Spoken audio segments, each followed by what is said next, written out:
مخلوق ہیں، ہمارا ایک خالق ہے۔ اور دنیا کے اندر یہ ضابطہ ہے کہ دنیا کے لوگ اگر ایک پیج بھی بنائیں نا، چھوٹی سے چھوٹی چیز بھی بنائیں تو اس کا ایک مقصد رکھتے ہیں کہ ہم اس چیز کو اس لیے بنا رہے ہیں۔ یہ آپ کا موبائل ہے، اس کا ایک مقصد ہے۔ آپ نے جیکٹ پہنی ہے، اس کا ایک مقصد ہے، اس کو بنانے والے نے ایک مقصد سوچا ہے اس کا۔ یعنی ایک انسان وہ کوئی چیز بناتا ہے تو اس کا ایک مقصد سوچتا ہے کہ میں اس چیز کو اس لیے بنا رہا ہوں۔ سب سے بہتر پیدا کرنے والا وہ رب العالمین ہے، اللہ خالق کائنات ہے۔ کیا ایسا ممکن ہے کہ اللہ بے مقصد چیزیں پیدا کر دے؟ افحسبتم انما خلقناکم عبثا، کیا تم نے یہ سمجھ رکھا ہے کہ ہم نے تمہیں بیکار ہی پیدا کر دیا؟ کہ اللہ کے بارے میں یہ نظریہ اور سوچ رکھنی کہ جو سب سے اچھا خالق ہے وہ اپنی تخلیق کو بے مقصد پیدا کر دے گا؟ یہ تو بھائی آپ اللہ کی ذات کے حوالے سے پھر آپ کا نظریہ درست نہیں رہنا اگر آپ یہ سوچو گے۔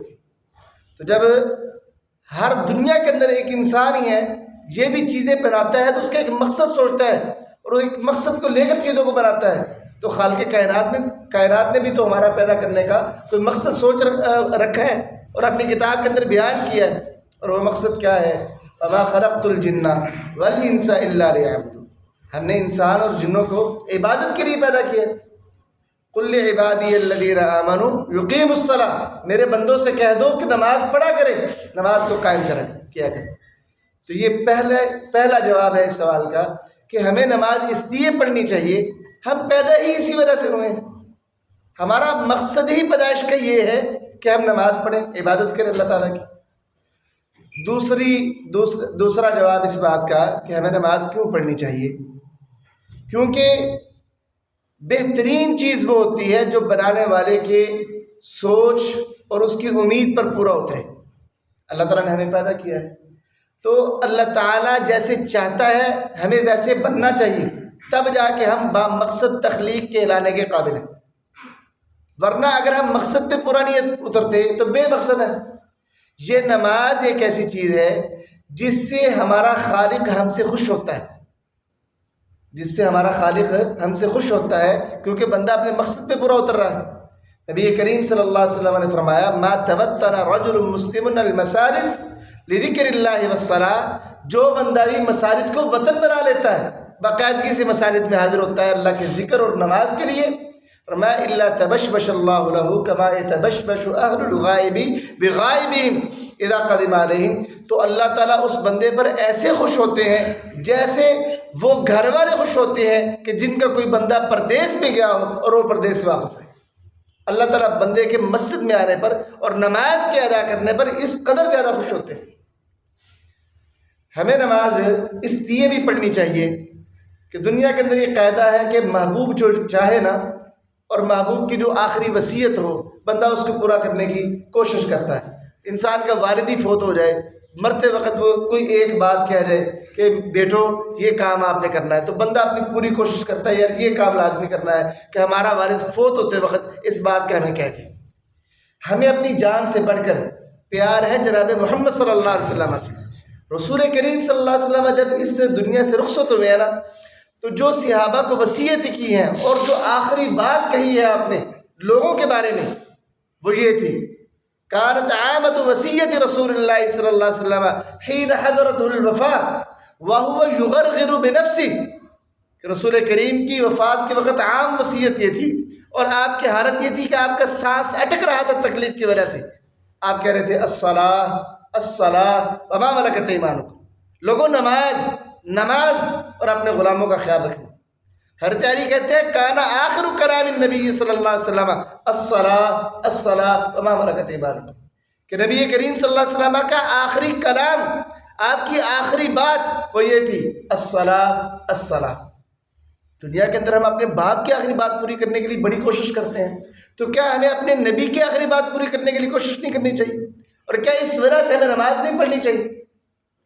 پھر محترم بھائیوں، نماز پڑھنے کی ایک وجہ یہ بھی ہے، یہ موبائل ہے نا، یہ موبائل اور جدید ٹیکنالوجی اس نے سمجھنا دین کو آسان کر دیا ہے۔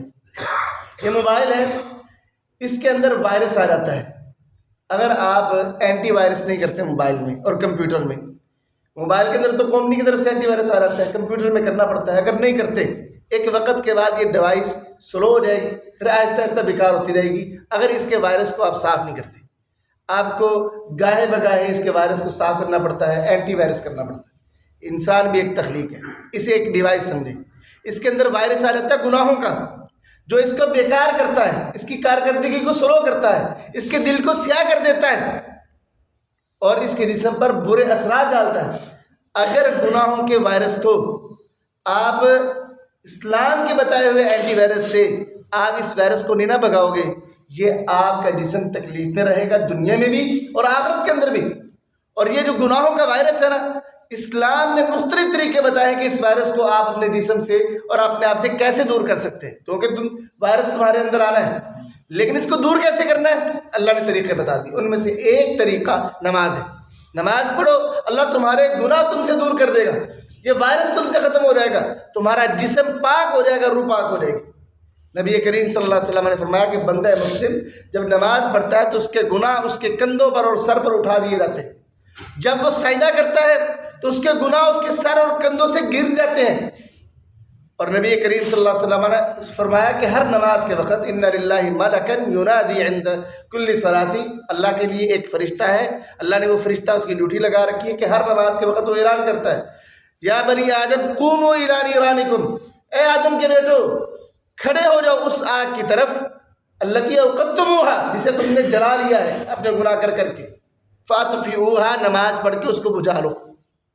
تمہارے گناہ ہے جن کی وجہ سے آگ بھڑک چکی ہے، اب موقع ہے، آؤ تم نماز پڑھو، تمہاری وہ بھڑکی ہوئی آگ تمہارے گناہوں کی وجہ سے وہ بجھ جائے گی۔ نبی کریم صلی اللہ علیہ وسلم نے فرمایا ارأیتم لو ان نہرا، کہ تمہارا کیا خیال ہے کہ اگر تم میں سے کسی ایک کے گھر کے دروازے کے باہر ایک نہر ہو اور اس میں دن میں 5 مرتبہ غسل کرے، هل یبقى من درنہ شیء، کیا اس پر میل کچیل میں سے کچھ باقی رہے گا؟ صحابہ نے کہا نہیں اللہ کے رسول، کچھ باقی نہیں رہے گا۔ کہا فذالک مثل الصلوات الخمس، یہ مثال ہے 5 نمازوں کی، یمحو اللہ بہن الخطایا، اللہ ان 5 نمازوں کے ذریعے سے بندے سے گناہوں کو صاف کر دیتا ہے، مٹا دیتا ہے۔ تو یہ ایک وجہ ہے کہ ہمیں اپنے گناہوں کو اپنے آپ سے مٹانا چاہیے۔ اور اسی طرح دنیا کے اندر بندوں کی جو علامت ہوتی ہے نا، قبیلوں کی علامت ہے، کمپنی کی جو علامت ہوتی ہے، وہ اپنی علامت کو اپنے پاس رکھنے کے لیے بڑی تکودو کرتی ہیں۔ اگر کوئی اور کمپنی اس سے وہ علامت چھیننی چاہے تو وہ مقدمہ دائر کرتے ہیں، بھائی یہ ہمارا نشان ہے، ہماری علامت ہے، ہماری پہچان ہے، ہم یہ نہیں دیں گے۔ ایک مسلمان بندے کی پہچان کیا ہے؟ اس کے اسلام اور ایمان کی علامت کیا ہے؟ وہ ہے نماز۔ اگر یہ چھین لی جائے ہم سے، ہم اس کو چھوڑ دیں نماز کو، بھائی ہم علامتی مسلمان بھی نہیں ہیں۔ اسلام کے نقطہ نظر سے علامتی مسلمان وہ ہے جس کے پاس کم از کم نماز ہے، نماز نہیں تو وہ علامتی مسلمان بھی نہیں۔ نبی کریم صلی اللہ علیہ وسلم نے فرمایا بین العبد و بین الکفر والشرک ترک الصلاۃ، بندے کے درمیان اور کفر اور شرک کے درمیان فرق کرنے والی چیز نماز ہے۔ فرمایا نبی کریم صلی اللہ علیہ وسلم نے العہد الذی بیننا و بینہم الصلاۃ فمن ترکھا فقد کفر، ہمارے اور ان کے درمیان، منافقوں کے درمیان جو عہد ہے وہ نماز کا ہے، اور جس نے اس کو چھوڑ دیا تحقیق اس نے کفر کیا۔ اور صحابہ کے بارے میں آتا ہے کہ کان اصحاب محمد صلی اللہ علیہ وسلم لا يرون شيئا من الاعمال ترکه کفرا غیر الصلاۃ، کہ صحابہ نماز کے علاوہ کسی عمل کے چھوڑ دینے کو کفر خیال نہیں کرتے تھے، نماز کے چھوڑ دینے والے بندے کو کافر خیال کرتے تھے۔ یہ ہماری علامت ہے بھائی، ہماری پہچان ہے۔ ہمارا اسلام تب تک ہے جب تک نماز ہے، نماز چھوڑو گے اسلام نہیں رہتا، ہم علامتی مسلمان بھی باقی نہیں رہیں گے۔ اس لیے بڑے بڑے علماء نے کہا ہے کہ جو بندہ بے نماز ہو مستقل، اس کا جنازہ نہ پڑھا جائے، مسلمان بندے اس کا جنازہ نہ پڑھے، وہ علامتی مسلمان ہی نہیں ہے، اس نے مسلمانوں کی علامت اور شعار کو چھوڑ دیا۔ محترم بھائیو، ہمیں نماز اس لیے بھی پڑھنی چاہیے کہ ہمیں طمع ہے جنت کا اور اجر کا۔ مسلمان بندہ طمع رکھتا ہے، اس کے تقوی کے اندر یہ چیز رکھی گئی ہے کہ وہ اللہ تعالیٰ سے امید رکھتا ہے، طمع رکھتا ہے جنت کا اور اجر کا۔ تو اللہ تعالیٰ نے نماز میں اجر اتنا زیادہ رکھ دیا ہے، فرمایا کہ من خرج من بیتہ متطہرا الی صلاۃ مکتوبہ فاجرہ کاجر الحاج المحرم، جو بندہ گھر سے باوضو ہو کر فرض نماز کے لیے نکلتا ہے اس کے لیے اتنا اجر ہے جیسے احرام باندھے ہوئے حاجی کے لیے۔ اب حج کرنے جاؤ نا 11-12 لاکھ لگتا ہے ایک بندے کا، تو اتنا اجر آپ یہاں پہ گھر سے وضو کر کے باجماعت فرض نماز ادا کرنے کے لیے آتے ہو، اللہ دے دیتا ہے، اتنا اجر ہے۔ تو یہ بھی ایک وجہ ہے نماز پڑھنے کی کہ میں اس لیے نماز پڑھتا ہوں، مجھے تمام ہے بھائی اجر کا، میں اللہ تعالیٰ سے اجر کو امیدوار ہوں۔ اور پھر ہم نماز اس لیے بھی پڑھتے ہیں کہ قیامت کے دن سب سے پہلا جو سوال ہوگا امتحانی پرچے میں وہ نماز کا ہوگا۔ ان اول ما يحاسب به العبد يوم القیامہ الصلاۃ، سب سے پہلے قیامت والے دن جس چیز کا سوال کیا رہے گا وہ نماز ہے۔ اگر نماز درست ہوئی فقد افلح و انجح، تو بندہ کامیاب ہو جائے گا، نجات پا جائے گا۔ اگر نماز میں خرابی ہوئی فقد خاب و خسر، بندہ ناکام ہو جائے گا۔ جس کی نماز میں خرابی نکل رہی اس کے باقی اعمال میں خرابی نکلے گی، اور جس کی نماز ٹھیک رہی اس کے باقی اعمال بھی درست نکلیں گے۔ یہ پہلا سوال ہے اور لازمی سوال ہے قیامت والے دن۔ اس لیے میں بھائی اپنے امتحانی پرچے کی تیاری کر رہا ہوں، اور یہ واحد دنیا کا آسان ترین پرچہ ہے کہ جس کا ہمیں پتہ ہے کہ سوال کیا کیا آنے ہیں، یہ سوال آنے ہیں۔ اگر اب بھی وہ بندہ نادان ہی ہوگا اور جاہل بندہ ہی ہوگا جو سوالوں کا پتہ ہونے کے باوجود بھی ان کے جواب نہیں تیار کر پاتا، اور سب سے کم عذر اس بندے کا ہے۔ ہم میٹرک کے امتحان دیتے ہیں نا، تجھے پتہ نہیں تھا سوال کیا ہے، تیاری نہیں ہو سکی، کوئی عذر ہو سکتا ہے، لیکن اس کا کیا عذر ہے؟ اللہ کہے گا بتایا تھا میں نے کہ امتحانی پرچے میں یہ سوال آنا، تجھے بتایا تھا۔ پھر اس تیاری کے لیے، اس پرچے کی تیاری کے لیے ایک اچھا وقت تجھے مہیا کیا تھا، 60 سال 65 سال 70 سال کا ایک عرصہ تجھے مہیا کیا تھا، اور تجھ سے ڈیمانڈ یہ تھی کہ یہ بتائے ہوئے سوالوں کا جواب تیار کر دے، اور جواب کیا ہے یہ بھی بتا دیا تھا کہ اس کا جواب یہ ہے۔ ایسا بھی نہیں تھا کہ جواب ڈھونڈنا پڑنا تھا، جواب بھی بتا دیا تھا۔ اگر پھر بھی ہم جواب نہ تیار کر سکیں اور نماز نہ پڑھیں اور امتحانی پرچے میں فیل ہو جائیں تو یہ کتنی بڑی بدبختی ہے ہماری۔ اور پھر میں نماز اس لیے بھی مجھے پڑھنی چاہیے، قیامت والے دن ذلت اور رسوائی سے میں بچ جاؤں گا۔ یوم یکشف عن ساق ویدعون الی السجود فلا یستطیعون، جب پنڈلی کھولی جائے گی رب العالمین کی تو اس وقت سجدے کے لیے بلایا جائے گا، تو کچھ لوگ طاقت نہیں رکھیں گے سجدے کی۔ خاشعۃ ابصارہم، نگاہیں جھکی ہوں گی ان کی، ترہقہم ذلہ، ذلت گھیرے ہوئے ہوگی ان کی، وہم یدعون الی السجود وہم سالمون، دنیا کے اندر انہیں نماز کے لیے بلایا جاتا تھا، سجدے کے لیے بلایا جاتا تھا، ٹھیک ٹھاک تھے، جاتے نہیں تھے۔ یہ سزا ہوگی قیامت والے دن کہ جب سب لوگ اللہ کو سجدہ کر رہے ہوں گے، یہ بندہ سجدہ کر نہیں پائے گا، پوری دنیا کے سامنے ذلیل ہو جائے گا، اول تا آخر ساری مخلوقات موجود ہوں گی، ان کے سامنے ذلیل و رسوا ہو جائے گا۔ تو میں نماز اس لیے پڑھتا ہوں کہ میں ذلیل نہ ہوں، قیامت والے دن رسوا نہ ہوں، اللہ تعالیٰ مجھے اس ذلت سے محفوظ رکھے، میں نماز اس لیے پڑھتا ہوں۔ اور پھر میری نماز پڑھنے کی ایک وجہ یہ بھی ہے کہ اللہ نے ایک جہنم پیدا کی ہے جس کے اندر ایسے ایسے عذاب ہیں کہ میں ان کو جھیلنے کی سکت نہیں رکھتا، مجھے میں اتنی سکت نہیں ہے کہ میں ان عذابوں کا سامنا کر سکوں، اور اللہ نے مجھے یہ آفر دی ہے کہ نماز پڑھ لو تو میں اس جہنم سے آزاد کر دوں گا۔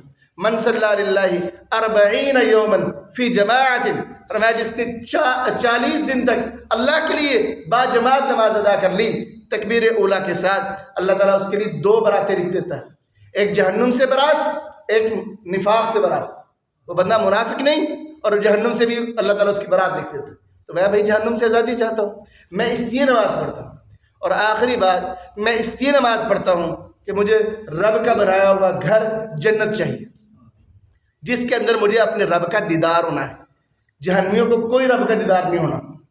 جس خالق نے مجھے پیدا کیا ہے نا، اگر اس کو دیکھنا چاہتے ہو تو ایک ہی صورت ہے، جنت حاصل کرو۔ جنت میں جو اللہ جنتیوں کو سب سے بڑی نعمت عطا کرے گا نا، وہ اپنا دیدار ہوگا۔ تو میں بھی اپنے رب کا دیدار کرنا چاہتا ہوں۔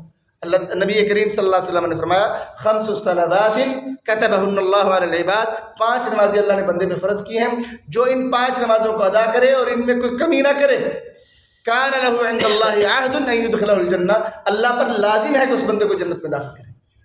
تو یہ وجوہات ہیں جن وجوہات کی بنا پر میں نماز پڑھتا ہوں۔